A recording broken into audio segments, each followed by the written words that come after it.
sejam bem-vindos ao Terapod, o podcast da Clínica Gaiade. Um podcast especial para falar sobre transtorno de espectro autista. Hoje, nós, gestoras da Clínica Gaiade, estamos aqui para desmistificar alguns conceitos, entender sobre o diagnóstico e falar um pouquinho sobre a nossa história. Vamos lá, meninas? Sim. Quem pode começar a compartilhar um pouquinho para a gente sobre a clínica, a nossa história da clínica? Nós começamos com uma iniciativa de uma pediatra, né, na cidade de Ribeirão Preto, a doutora Liliane Amada. Éramos terapeutas, né, do Dudu, do filho dela, eu psicóloga, a Michela fonoaudióloga. Na verdade, ela me encontrou dentro de uma instituição que eu trabalhava, que trabalhava com pessoas autistas e neurodivergentes, e eu estava na época estudando a análise do comportamento, e ela queria uma psicóloga que trabalhasse com isso, né? Logo em seguida, a mim voltou para a cidade, que estava morando fora, com fome, e aí eu falei, olha, uma colega voltando, que tem experiência nessa área também começou a atuar com ele, né? E a partir daí, nós trabalhávamos muito com orientação parental com ela, né? Por conta das dificuldades que o Dudu apresentava naquele momento. E ela foi uma mãe que foi muito a fundo, né? Na questão de entender e estudar sobre o autismo. E a partir daí, ela começou a fazer cursos em São Paulo, se aprofundar cada vez mais, né? E ela ia fazer pediatria ou pediatria, né, na parte de especialização, de residência, mas acabou indo por esse lado e começou a fazer, então, avaliações diagnósticas lá em 2011, 2010, 2011, por aí, né? Logo depois que a gente começou a terapia com o Dudu, né? Em seguida, ela começa nessas conversas, esse contato direto, a dizer que tinha a prevalência estava aumentando cada vez mais na população e que essas pessoas faltavam clínicas para atender e essas pessoas estavam por aí sem receber o seu diagnóstico, que o foco dela seria fazer o diagnóstico de pessoas com nível de suporte, que hoje a gente conhece como nível de suporte né, que tem características que consegue se perder no meio de tanta funcionalidade, e aí ela queria que essas pessoas tivessem a oportunidade também de ter acesso ao acompanhamento. E também que tudo fosse feito num só espaço, que também não existia, né? Então, que todos os profissionais estivessem no mesmo espaço, né? Para começar essa semente, a gente começa com um grupo de estudo, ela começou a convidar vários profissionais que ela conhecia, que se interessavam pela área, para estudar sobre autismo, avaliação, enfim, tudo que ela estava aprendendo de conhecimento, né, nos cursos que ela realizava, ela trazia para a gente estudar, né, até que eu dividi a sala com uma outra psicóloga, e ao lado tinha uma sala para alugar, dentro do mesmo espaço, né, e aí a gente resolve, o pessoal que estava participando do grupo de estudo, aluga a sala do lado e ela começa então a encaminhar essas avaliações que ela ia fazendo dessas crianças lá em 2011 para esse espaço, né? E a gente começa a trabalhar dessa maneira, né? Aprendendo no dia a dia, entendendo que era fazer avaliação naquele momento.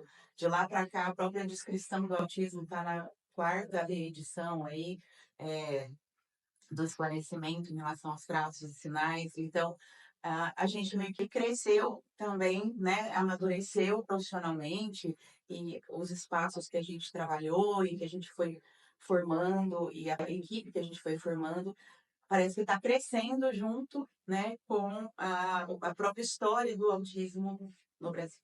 A própria estrutura da clínica foi se transformando, né, de acordo com as necessidades que a gente precisou, né? E aí, em decorrência disso, veio a clínica Gaiade, né? Vários profissionais, né, passaram pela história da IAD, né? Então, desde 2011, sempre podemos contar entre psicólogos, fonos, terapeuta ocupacional, musicoterapeuta, psicopedagogo, né? Então, foi muito bacana, e, na verdade, a gente foi criando uma rede, né, de conexão mesmo, né, profissional e de pessoas que acreditavam, né, nesse trabalho, que seria possível oferecer aqui em Ribeirão, né, um trabalho de qualidade, né? E a partir daí a gente retomou alguns vínculos, a Neila a gente já conhecia, a Aline a gente se conheceu também por um caso em comum, que hoje está de novo aqui com a gente na Clínica Gaia Demais, né? E é, por questões aí de compatibilidade, né, de acreditar nesse sonho, de acreditar nesse ideal aí, formamos a Clínica Gaiade como a clínica pioneira aqui em Ribeirão, né, a primeira clínica interdisciplinar que podia oferecer os serviços, primeiramente de forma particular, e também foi a primeira a ser credenciada no operadora de saúde aqui em Ribeirão, né, e a partir daí fomos crescendo, momentos em que cresceu bastante, de repente dá alguma segurada, né? Calma, vamos ver para onde a gente vai e continuamos aí. Hoje nós temos mais uma unidade, né? Os serviços eles já foram ampliados e a gente conta com uma equipe maravilhosa, né? Das duas unidades aí e que estão com a gente no dia a dia. Acho Né? que uma das questões, né, no início era o dito atendimento interdisciplinar, né, há 2 anos atrás, mais ou menos, a gente iniciou com a aba, né, quanto com os adolescentes, quanto com os individuais, e que foi um diferencial aí, né, dentro do nosso progresso, e as coisas estão caminhando, né, acho que dentro de toda crescente, né, em Ribeirão também foi crescendo, foram vindo várias clínicas, a gente tem uma boa relação, né, assim, com os parceiros também, dentro da cidade, né? Troca muitas informações, participa de eventos, enfim, né? A gente está sempre buscando o que é melhor para cada paciente, né? Para cada indivíduo aí que tem essa individualidade, né? Temos uma boa relação com os médicos daqui de Ribeirão também, muitas trocas, né? Então, acredito que o cenário que a gente tem hoje, né, com relação a essa troca profissional entre terapeutas e os médicos que fazem esse encaminhamento, portas se abriram, Sim, né? sim. E hoje somos ouvidos, né, com muito mais profundidade, os relatórios a gente consegue encaminhar, ter retorno. Então, é muito bacana a forma com que tem se desenhado esse cenário do autismo aqui em Ribeirão Preto, né? A gente percebe que vai se formando uma rede mesmo, né? Uma teia que tem que se interligar, né? Família, profissionais de saúde, hoje cada vez mais com a participação das pessoas autistas, das crianças, dos adolescentes, onde a sociedade também faz parte, né? Os familiares, enfim, a família complementar, cada um tem um papel, uma peça, né, nessa engrenagem toda. Isso também foi se construindo ao longo desse tempo, né, porque a participação e o esclarecimento dessas esferas todas aí da sociedade, dentro, diretamente ou não, né, no convívio com a pessoa autista, também foi mudando a mentalidade, foi mudando a forma de perceber, de entender, de acolher, né? Então, o esclarecimento também ajudou a garantir muito a conscientização, a difusão aí Informação. da informação, né? Em relação aos traços e sinais, que é o mais importante até os dias de hoje, né? Quando se começou a ganhar, era tudo muito novo, né? E com o passar dos anos, as coisas foram ficando mais aprofundadas, né? E assim a gente foi conseguindo caminhar, né? Eu acho que depois da pandemia aí, principalmente, né? Vieram vários casos adultos, né? Mas pode falar um pouquinho mais sobre esse despertar, né? Que eu acho que foi bem... Foi um fenômeno interessante, né? Porque a gente, quando começou, as crianças vinham com uns 4, 5 anos de idade, né? Por quê? Porque eram levadas ao pediatra com algum tipo de dificuldade já acontecendo há muito tempo, mas com essa idade. E aí, ali, eram direcionadas. Quanto mais a gente percebe e vê as informações em questão da condição do autismo sendo difundida, as crianças chegando cada vez mais novas, Sim. 3 anos, 2 anos, 1 ano e meio, né?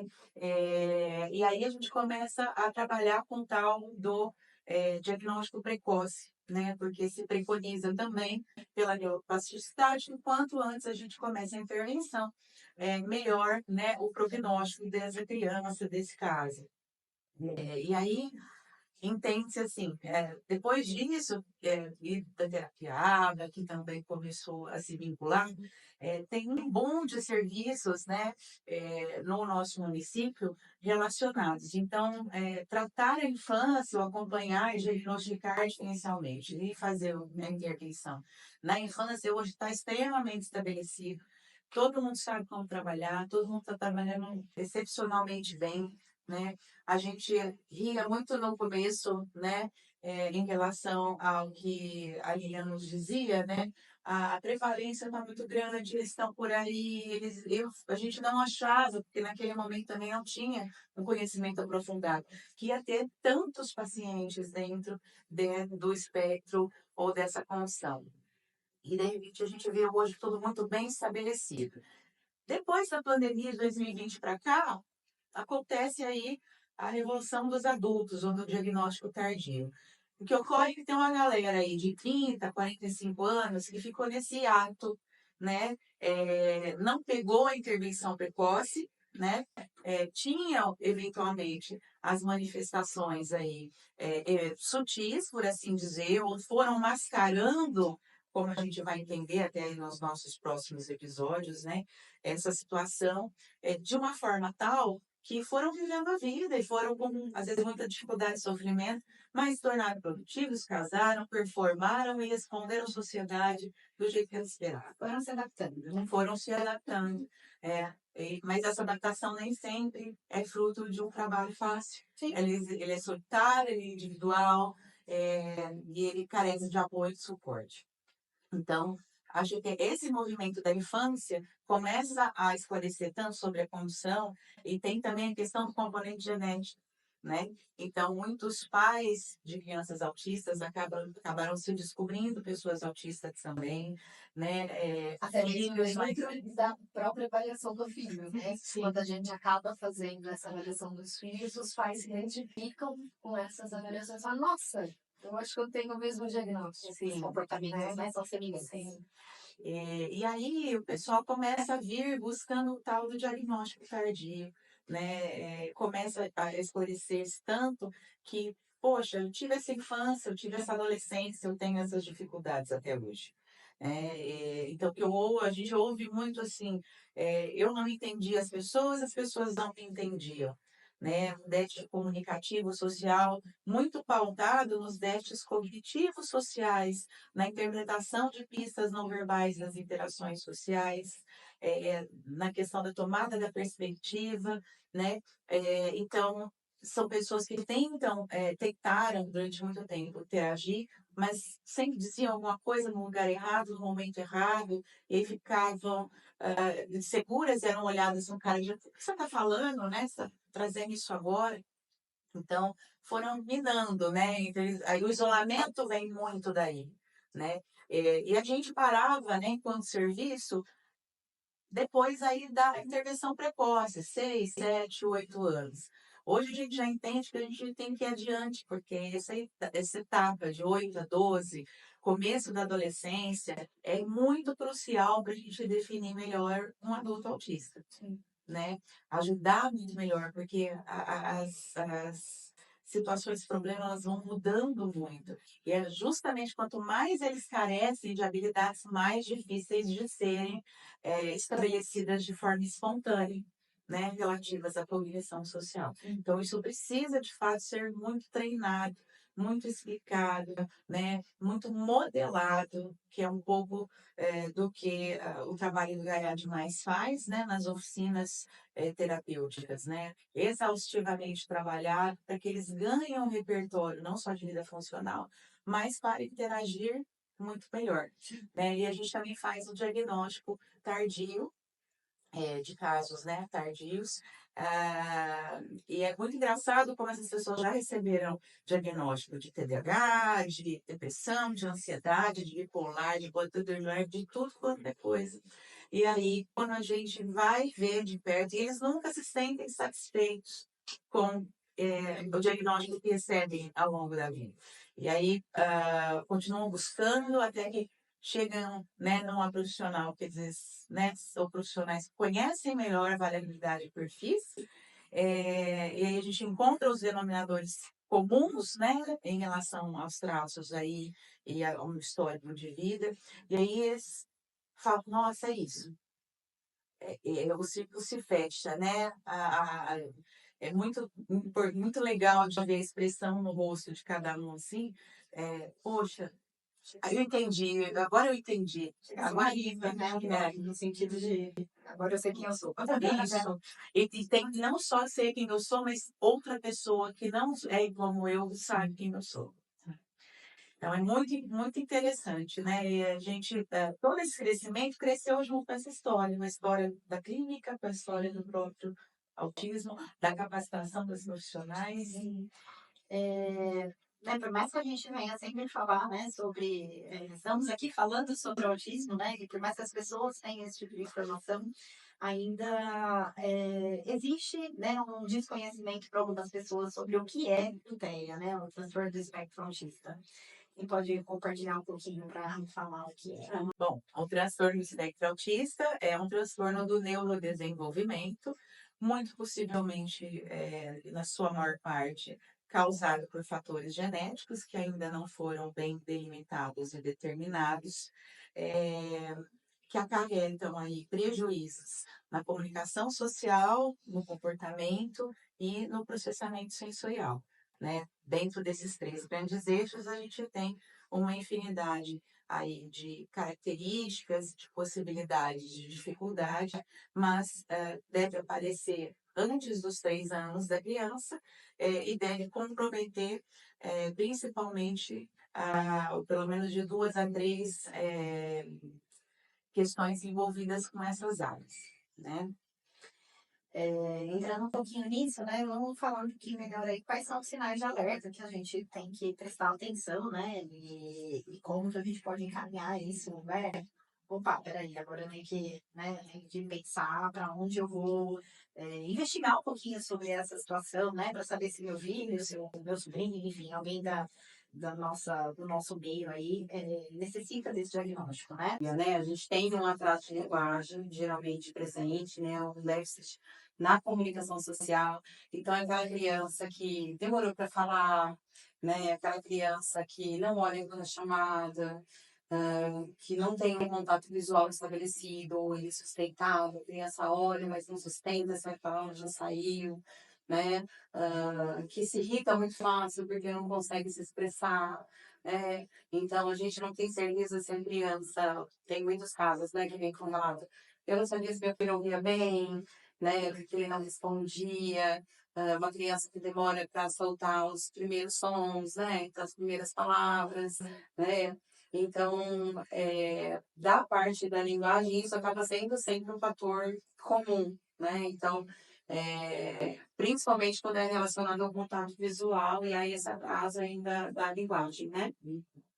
Tem a questão do brincar compartilhado, né? Que é muito importante a gente falar aí que a criança não se envolve com outra criança ou acaba se envolvendo com crianças mais velhas, Sim, ou mais novas e não só e não com as crianças da mesma idade. Isso daí também é um sinal que a gente deve perceber assim de uma brincadeira será. Isso, né? A falta de criatividade nas brincadeiras também, né? De imaginar uma brincadeira e realizar, né? Simbólica. Em relação ao comportamento, o que que a gente vai ter de alteração, né? É, comportamento rígido, repetitivo, interesses reduzidos e muito acentuados, que a gente hoje conhece como hiperfocos, a- aversão à mudança, muita resistência à mudança da sua rotina, dos objetos de lugar, dos caminhos, enfim, uma irritabilidade muito grande, né, ou comportamentos aí é, disfuncionais, né, relacionados com dificuldades de comunicação ou até mesmo de processamento sensorial que a gente não consegue eventualmente perceber, mas que vão estar colaborando e vão ser entendidos aí como crianças problema ou crianças que não conseguem autorregular as próprias emoções. tem esse viés também do reconhecimento das próprias emoções, a nomeação, onde elas acontecem, em si, quem está do lado, no coleguinha, no pai, na mãe, enfim. É um pouco por aí. Acho que, da minha parte, né, acho que é bem importante a gente falar crianças que têm um hiperfoco com letras, números, né? Enfim, tudo é alfabeto, ou que aprendem a ler ou escrever de forma independente, né? Assim, com 2, 3 anos, aliás, 3, né? 4 anos, que já tem esse interesse, né? Normalmente ele está associado ou a letras ou a números, né? Então, até o inglês, aliás, em inglês, Outras outras línguas. Então, isso eu acho que é um ponto bem importante da gente observar também. Aquela criança que repete muito a fala de alguém, a gente chama, né, de Eulalia, então aquela fala rebentada, fala em terceira pessoa. Tem a questão da rotina também, que a criança tem que seguir as mesmas coisas. Caminho, quando o pai muda o caminho para ir determinado lugar, a criança se incomoda. Uma dificuldade de flexibilidade, né? Que é a rigidez cognitiva, né? Acho que é um ponto a ser observado. Algumas crianças têm alguma disfunção auditiva. O que é um processamento sensorial? São os 5 sentidos, né? Audição, visão, paladar, tato e olfatismo. Então, são questões aí que a gente tem que ficar atento quando uma criança demonstra pra gente algo fora do normal. Algo que no tato ela não gosta, ou que pega pouco, ela não gosta que toca, ou que gosta de muito toque. É tudo ao extremo, né? Um som muito alto que põe a mãozinha no ouvido. Então, a gente tem que ficar atento. Esses são os primeiros sinais, né? A questão da seletividade alimentar, então, que não come algumas coisas, das texturas, algumas seletividade alimentar que algumas pessoas confundem, algumas relacionado aí com uma escolha, né? E não a seletividade alimentar. A seletividade alimentar é quando realmente só come uma cor, uma textura, que tem algumas dificuldades, que nem o crocante, ela não come não porque ela não gosta, porque ela tem uma dificuldade auditiva. Então, isso daí vai complicando um pouquinho mais, vai fazendo essas disfunções sensoriais. Andar com a mão do pé, né? Andar com a mão do pé. Tem dificuldade, tem alguns que têm dificuldade de usar calçados, né? De colocar roupas, enfim. A gente tá entrando em idade de definimento, né? Isso daí a gente já tem que fazer um terapeuta aí só disso. Assim, eu acho que todas as crianças vão apresentar O andar todos com esses todos, não significa também que está dentro do TEA. Ela pode andar na ponta do pé. Sim. É que normalmente a gente tem que observar o contexto como todo, né? É importante a gente trazer aqui Que são sinais de alerta, né? Que são sinais de alerta, né? Outras questões, eu acho que a gente, né, para a gente começar a encerrar um pouquinho aqui o nosso bate-papo de hoje, vai ter outros capítulos aí, né? Falando sobre outros pontos específicos de inclusão, sobre o talento da vida adulta, famílias contando um pouquinho sobre suas experiências, né? Então a gente vai finalizar aqui falando um pouquinho sobre os mitos e verdades, né? Que eu acho que isso também é um ponto bacana da gente observar, né? Então trago aqui como um mito, né? Que criança autista não gosta de afeto. Né? Eu acho que muito pelo contrário, quando a gente consegue criar, estabelecer um vínculo, eles são super afetuosos, super amorosos, né? E isso é um mito que a gente precisa desconstruir. Eu acho que também é importante assim esclarecer que, eventualmente, até para a criança, mas mais para o adolescente, para o adulto, eventualmente aquilo que a sociedade reconhece como demonstração, comportamentos demonstrativos de afeto, a pessoa autista pode perceber de outra maneira. Então, às vezes, ela está sendo afetiva ali, né, a maneira que ela gostaria de receber aquele afeto, aquela atenção, e eventualmente não é reconhecido isso pelas pessoas, né, que estão ao redor. Então, a gente, lógico, que ensina e dá modelos, né, de expressão de afetividade, tanto verbal, quanto gestual, quanto motora, mas é importante a gente perceber que, às vezes, também há ali a presença de um desejo de demonstrar esse afeto, mas nós também, né, neurotípicos, precisamos aprender Como é que a pessoa autista, a criança, ou o adolescente, o adulto, demonstra esse afeto? E acolher isso também, porque cada um demonstra afeto de uma forma, né? Então, o que que acontece? O isolamento que eles vão, né, se colocando devido à dificuldade de comunicação social, faz com que eles se retirem, né, de ambientes sociais e que cria essa ideia de que não gostam de pessoas, que não são capazes de demonstrar afeto, né? Então, é algo que a gente realmente precisa desmistificar. Se tratar, né, justamente, né, de um espectro, e aí cada vez mais isso vem descrito de maneira mais minuciosa, né? Há uma pluralidade, uma diversidade de perfis, né? Então, isso dificulta muito para quem não convive e não conhece muitas pessoas autistas a fazer o diagnóstico. Né? Essa pluralidade interfere bastante, inclusive naquilo que essa pessoa vai gostar ou vai deixar de gostar. Se ela gosta de mais contato, como coloca a Neila, ou não gosta. Enfim, todas as características que a gente vê em presença na condição. É isso aí, gente. Hoje, então, nós estamos aqui para agradecer, né? Acho que esse é um novo capítulo da nossa história, né?